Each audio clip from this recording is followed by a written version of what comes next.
अगर आप सोचें कि ये पानी जो है ना आपके खून की तरह है और इसकी जो साइड्स है ये आपकी नसें हैं जिसने खून को यानी कि इस पानी को अपने अंदर बसाया हुआ है।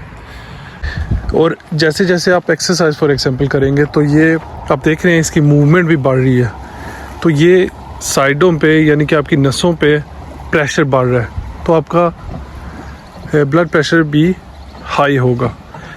और ऐसे ही अगर आप सोचें कि ये जो आधा पानी है इसमें आप डाल दें, पत्थर से भर दें, तो ऊपर तक आपको पत्थर नज़र आए इतना भरा हो, तो फिर भी प्रेशर बढ़ जाएगा क्योंकि पानी को रास्ता थोड़ा मिलेगा जाने से।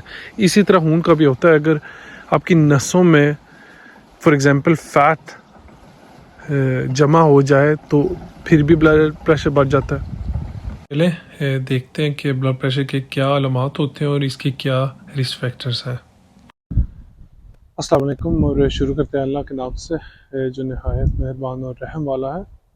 आज हमने बात करनी है हाई ब्लड प्रेशर की, यानी कि बुलंद फिशार खून, या जिसे हम अपने मेडिकल लैंग्वेज में कहते हैं हाइपरटेंशन।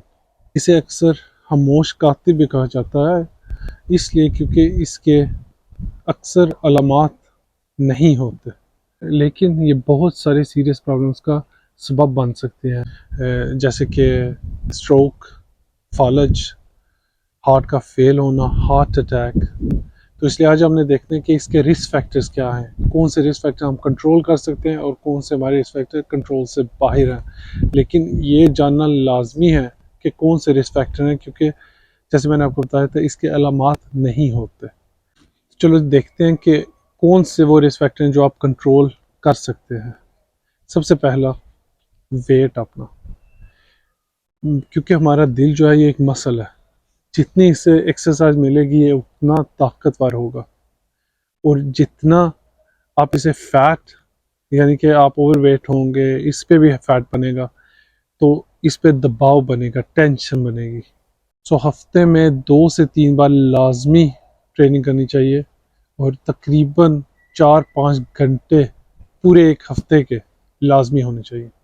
एक्सेसिव नमक का इस्तेमाल करना, यानी कि बहुत ज़्यादा खाने में नमक इस्तेमाल करना। नमक करता यह है कि पानी को हमारे जिस्म में खींच के रखता है और इससे ब्लड प्रेशर ऊपर जाता है।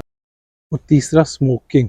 यह आपकी नसों की दीवारों को कमज़ोर करती हैं और नसों के बंद होने में भी इनका बड़ा हाथ है। और आखिरी रिस्क फैक्टर जो हम कंट्रोल कर सकते हैं, जो हमारे बॉडी में बहुत सारे रिएक्शन कॉज करता है, वो है स्ट्रेस।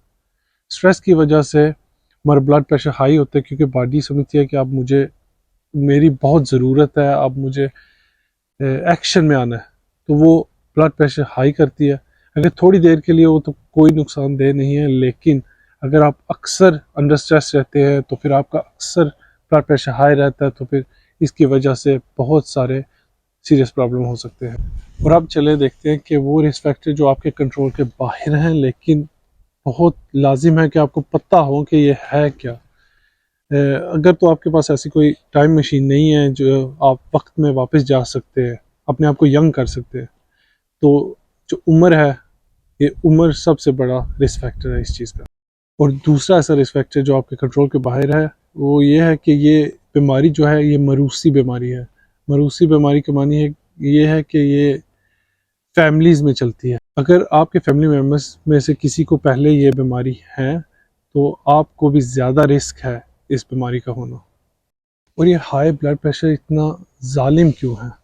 आपको पता है कि हमारे जिस्म में तकरीबन 10,500 लीटर ब्लड ट्रांसपोर्ट होता है। हमारे अंदर इतना है नहीं, लेकिन इतना हमारी नसों में से डिफरेंट ऑर्गन्स में ट्रांसपोर्ट होता है। तो फिर सोचिए कि एक नॉर्मल ब्लड प्रेशर होना कितना लाजमी है, इसलिए क्योंकि ब्लड के थ्रू न्यूट्रिशंस भी जाता है, तो न्यूट्रिशंस का हमारे ऑर्गन्स को मिलना ये भी बहुत लाजमी है कि हमारा ब्लड प्रेशर नॉर्मल हो। लेकिन वैसे भी अगर ज़्यादा प्रेशर से किसी चीज़ को दबाए जाएंगे तो वो जाहिर सी बात है नुकसानदेह होगा। आप क्या कर सकते हैं? आप ये कर सकते हैं कि आप ये रिस्क फैक्टर्स की लिस्ट जो मैंने बताई है, आप चेक करें कि आपके ऊपर कौन कौन सा रिस्क फैक्टर लगता है। अगर कोई इस तरह का रिस्क फैक्टर है जो आप चेंज कर सकते हैं, तो मैं कहता हूँ आज ही कीजिए। और अगर आपकी एज 40 से ऊपर है और आपके फैमिली मेम्बर्स में किसी को ब्लड प्रेशर है तो आपको लाजम साल में या हर दूसरे साल लाजिम अपने डॉक्टर के पास पूरा आपको चेकअप करना चाहिए, क्योंकि आप ज़्यादा रिस्क जोन में हैं। आपके जीनियस भाई माइक्रोफोन ऑन करना भूल गए थे, तो इधर हमने बात करनी थी कि ब्लड प्रेशर नॉर्मल कितना होता है। 135 से लेकर 100 या 90 तक भी नॉर्मल हो सकता है ऊपर वाला, और नीचे वाला जो है 60 से 90-95 तक नॉर्मल होता है। ये सब कुछ डिपेंड होता है कि आपकी अंडरलाइंग डिजीज़ क्या है।